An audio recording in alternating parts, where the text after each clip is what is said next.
Me being a carpenter, I built a shelter. We set up shop. I had a girl for each night of the week, and on the seventh night, I rested. In the land of the blind, the one-eyed man is king. The film begins with a girl named Petra and a boy named James playing something like a staring contest. Petra is an excellent student, while her boyfriend is just an average one. After the game, Petra tells James not to be late and leaves. James tries to follow her advice and almost arrives on time. At school, they are classmates. It's their last philosophy lesson as they are about to graduate. The teacher begins the class by expressing his dissatisfaction with how people use their minds, emphasizing that many lack logical thinking. Then he asks the students to recall the most interesting thought experiments they know. The first to speak is a boy named Chips. He tells the class about the infinite monkey theorem. If you put a monkey in front of a typewriter and let it randomly hit the keys, then, given infinite time, it would eventually type out the entire text of Hamlet, word for word. Another student brings up the trolley problem. On one track, several people are lying, and a trolley is speeding toward them, but you can switch the lever so that the trolley goes onto another track where there is only one person. Most people would logically choose to sacrifice one to save 5. However, the student adds another version. Now the task is to push a large man onto the tracks to stop the trolley. One of the girls reacts angrily, saying that this would be murder, even though, logically, there is almost no difference between the two scenarios. After several similar examples, the teacher suggests conducting an experiment, a kind of game to test everyone's logic. The premise is this: a nuclear apocalypse has occurred. There is only one bunker equipped with everything necessary for 1 year of life. However, only 10 out of the 21 people in the classroom can enter. Those chosen must continue the existence of humankind. One of the students expresses dissatisfaction with such rules, as it means choosing who will live and who will die. But she quickly agrees to take part. Petra also agrees, but only on the condition that the teacher doesn't give her boyfriend a bad grade. Mr. Zimmett, the teacher, gives each student a chance to draw a card from a box. Each card contains a random profession, which should help them decide who deserves a place in the bunker. When James draws his card, the teacher starts coughing. The same thing happens when Petra takes hers. The distribution goes as follows. Some students get useful professions, while others receive completely impractical ones in the context of an apocalypse. Now they must work together to choose 10 people with the best chances of survival. The teacher's own role remains a mystery. He doesn't reveal what profession he has. The students must decide whether to take him along or not. One of the boys, Toby, says that he is a poet. Mr. Zimmett immediately shoots him. This, he explains, is a demonstration. No one would have voted to take a poet into the bunker, so he spared him from that fate. The students are shocked, but continue the selection process. According to the rules of the game, all their real-life traits are preserved. For example, one of the girls is an orthopedic surgeon, so she is accepted into the bunker without hesitation. The harpist, fashion designer, and homeowner are eliminated. Their skills are useless during a catastrophe. On the other hand, the senator earns a place because she can lead others and understands the law. James gets the profession of a farmer, obviously very useful. The ice cream seller and the realtor are out. The astronaut is also excluded. His expertise is irrelevant in an underground shelter. However, the chemist and the psychotherapist are considered vital for the group. Petra turns out to be a builder, so she too is accepted without question. The final choice comes down to the teacher, whose role remains unknown, and the opera singer. In the end, the group decides to give the last spot to Mr. Zimmett. Before entering the bunker, the girls find 2 small turtles and take them along. Meanwhile, the teacher eliminates those who weren't chosen. The students don't realize this and refuse to let him into the shelter. They begin the countdown, 365 days in the bunker. It has everything necessary for comfortable living for exactly 1 year, after which the supplies of food, water, and oxygen will run out. One night, Petra wakes up to see what's happening outside. Mr. Zimmett is still alive. He holds up a piece of paper that says only he knows the password to open the bunker. Moments later, he collapses and dies. Petra calls the others, but some believe it's just his final cruel joke, while others think they'll learn the password after a year anyway. Time passes. Petra often visits the teacher's body. Then the day finally comes when they must leave the bunker. The door requests a password, but no one knows it. They try every possible way to open it, even using the weapons stored inside, but nothing works.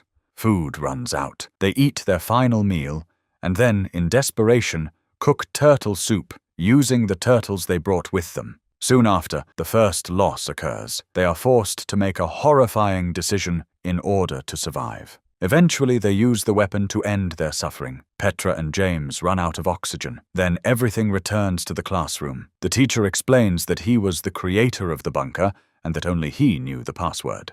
The students decide to repeat the experiment, but this time the scenario changes. Instead of a nuclear war, the catastrophe is a volcanic eruption. Mr. Zimmett asks everyone to draw new cards, and it turns out that each now has 2 roles, an additional characteristic alongside the profession. The teacher secretly takes a gun while no one is watching. Meanwhile, we learn the new roles of the students. James remains a farmer, but his new additional trait is that he is gay. This becomes an important detail, since his role involves repopulating humanity. James insists that this won't be a problem, and he is accepted. Another student, Junie Cortez, turns out to be sterile, but his profession is a carpenter. His skills are essential, so he is also chosen. The surgeon, who was part of the previous team, now carries the risk of a deadly disease, so the group decides not to take her. She is furious about it. Petra receives the profession of electrical engineer, one of the most valuable. The zoologist and blogger are eliminated because they cannot contribute meaningfully in survival conditions. The chemist, with his excellent genetics, is considered ideal for repopulation and is accepted, as is the obstetrician.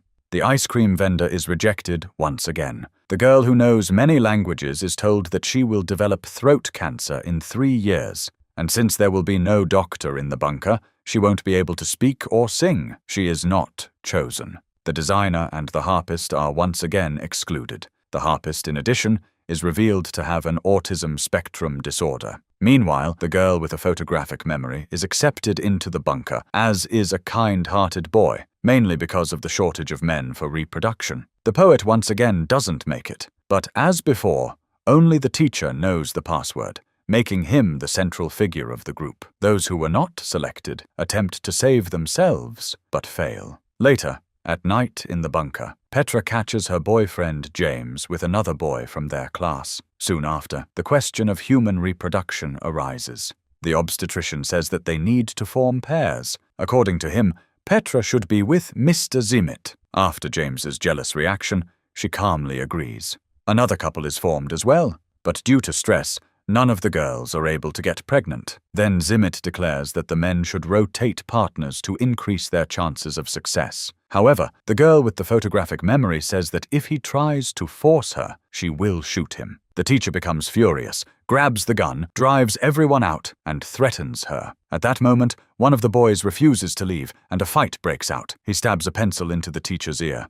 After that, Zimmett decides to open the bunker door, and everyone dies. The scene shifts back to the classroom. James asks the teacher why he coughed when giving cards to him and Petra. The boy grabs the box and finds a hidden compartment. It turns out that Zimmett deliberately gave specific roles to the two of them. The teacher defends himself, saying it was all just part of a lesson, but James suspects that he's acting out of revenge and suggests playing the experiment one more time. This time, his new role is a florist. Upon arriving on the island, Zimmett immediately takes a weapon and hides another. Petra approaches him and asks if she can hug him. He agrees. Then she goes back to the others and asks to be allowed to choose the participants herself, promising to make her decision fairly. Petra begins choosing people who previously seemed completely useless, explaining each decision by saying that these are the ones who can not only survive but actually live a real life. The teacher cannot understand her reasoning. In the end, Petra refuses to go into the bunker herself and asks for Chips to go instead. The teacher and the others don't want to listen to her, but while hugging Zimmett, Petra secretly steals his gun. Meanwhile, James, who had followed the teacher earlier, finds the other weapon. Together, they force Zimmett out. Chips cleverly sacrifices himself to save Petra. The chosen students go into the bunker, while the rest board a boat, hoping to find another island where survival might be possible. In the bunker, The group spends their time fairly well. Most of them are creative people who know how to keep themselves entertained, even in confinement. They manage to get outside because during the previous experiment, they learned the password. Later, it turns out that their island was never contaminated. However, the teacher claims that all the other islands are infected and that without the proper skills, they will all perish. But Petra replies, "We're not trying just to survive, we're trying to live. And when our time comes, we won't run from our fate." Suddenly, it's revealed that the teacher has also survived. He threatens them and demands that they not press the button that launches the warhead. But the group ignores him and makes their own choice. They decide to accept their fate. The teacher cannot understand Petra's decision.